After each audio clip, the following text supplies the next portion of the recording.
Kita berada di Masjid Pink di Kuala Lumpur. Ini orang-orang belajar Islam. Kita lihat baju merah. Mereka adalah non-muslim yang memasuki lokasi masjid. Maka diberikan pakaian yang sopan. Halo, pakaian sopan sehingga mereka bisa memasuki masjid.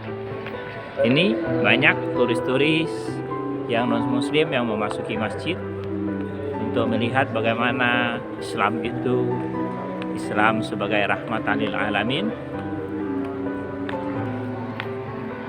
Kita akan masuk. Ini orang-orang baju merah, ya, mereka ingin melihat masjid, memahami Islam, yang kemudian mereka bergabung.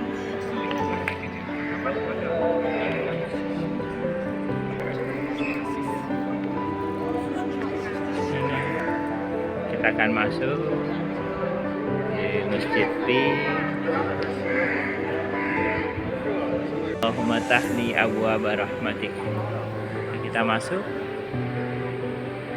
Ini mereka mempelajari Islam. Ini Masjid Pink. Sekali lagi yang baju-baju merah adalah non-muslim. Mereka diberikan pakaian yang sopan untuk masuk dan melihat bagaimana masjid. Baik, ini luar biasa. Halo. Bagaimana kemudian masjid itu menjadi pusat dakwah Islam saat ini. Sehingga orang-orang yang tidak mengenal Islam memahami Islam lebih dalam saat ini. Ini luar biasa. Insya Allah hidayah akan diberikan oleh Allah Subhanahu wa Ta'ala. Amin. Baik, ini bernama Cik Sima akan menjelaskan bagaimana orang-orang non-muslim ini datang ke masjid dengan ramai yang luar biasa dibanding Indonesia. Ini luar biasa. Cik Sima bisa menjelaskan bagaimana dakwah ini menyebar di sini. Dan kemudian yang datang dari mana? Masjid ni adalah salah satu masjid yang berwarna pink. Dalam dunia kita ada 4. Salah satu ada kat Malaysia, Indonesia, Filipina dengan Iran. Macam mana kita dakwah untuk orang bukan Islam? Dekat sini kami ada exhibition maklumat-maklumat mengenai Islam. Daripada mula pasal Al-Quran, pasal rukun Islam, rukun iman, pasal haji, pasal sembahyang, pasal Nabi-Nabi dan juga pasal sains dalam Islam melalui Al-Quran. Bagaimana tanggapan mereka, Cik Sima, pada saat mereka mengenal Islam di Masjid Pink yang luar biasa ini ya? Subhanallah, saya sangat bahagia bila melihat orang-orang bukan Islam ingin mengetahui pelajaran-pelajaran dalam Al-Quran dan tidak mengira bangsa. Semua orang mahu belajar.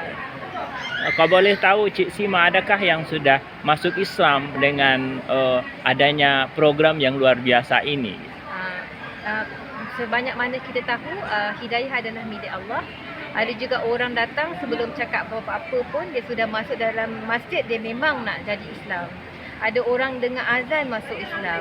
Subhanallah. Ada orang berkenaan dengan sedekah dia masuk Masya Islam. Allah. Ada orang masuk Islam sebab dia ada kawan-kawan Islam, dia belajar macam mana cara hidup Islam. Masya Allah. Ada orang dia masuk Islam sebab lepas dia baca Quran dia lagi faham pasal Islam. So ada orang masuk Islam sebab dia nak belajar macam mana cara orang-orang Islam semayang. Inilah macam mana hidayah-hidayah yang Allah bagi. Tetapi membuat saya sangat-sangat rasa bahagia. Islam ni tak kira bangsa, tak kira mana tempat di dunia. Semua orang berhak mengenal agama Islam. Yang sebenar-benarnya agama Islam itu adalah kata-kata Allah daripada Al-Quran. So kalau orang bertanya kepada kami melalui kami berkenaan dengan agama Islam, kami menjawab soalan kami melalui Al-Quran dan kami ada sumber-sumber untuk education. Dia orang boleh cari buku online, dia boleh cari pamphlet, introduction about Islam. So dia orang boleh mengenal orang Islam dengan lebih dekat apa budaya-budaya Islam. Baik, Kak Sima, di sini negara-negara mana saja yang sudah berkunjung sini, terutama Eropa, Asia, kemudian mereka antusias sekali. Tolong bisa dijelaskan, Kak. Dekat sini berbagai-bagai negara orang berkunjung di masjid ini sebab masjid ini berdekatan dengan airport. So orang datang umrah, buat haji also berkunjung di Masjid Putra, termasuk juga orang-orang negara jiran, termasuk juga orang-orang negara Europe, termasuk Germany, Italy, France, Switzerland, Brazil, banyaklah semua tempat lah, basically Korea, China, Thank you. Vietnam, banyak. Thank you Kak Sima. Ada pesan terakhir untuk channel ini. Pesan terakhir, Allah sayang orang-orang yang merendah diri.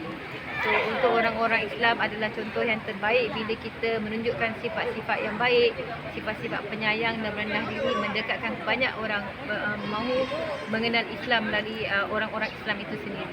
Syukron Kak Sima. Baik, kita akan kembali lihat bagaimana kemudian media-media dalam mengenalkan Islam di sini. Kita akan lihat ini salah satu peta. Menunggu mudah-mudahan Allah Subhanahu wa taala melimpahkan negeri ini seperti yang dikatakan Kak Sima tadi, melalui azan, baca Al-Qur'an, sedekah, kebersihan masjid dan segala macam. Islam itu bisa menyentuh hati. Orang-orang itu bisa mendapatkan hidayah. Karena Islam adalah rahmatan lil alamin, agama yang murni yang insya Allah akan menyentuh hati.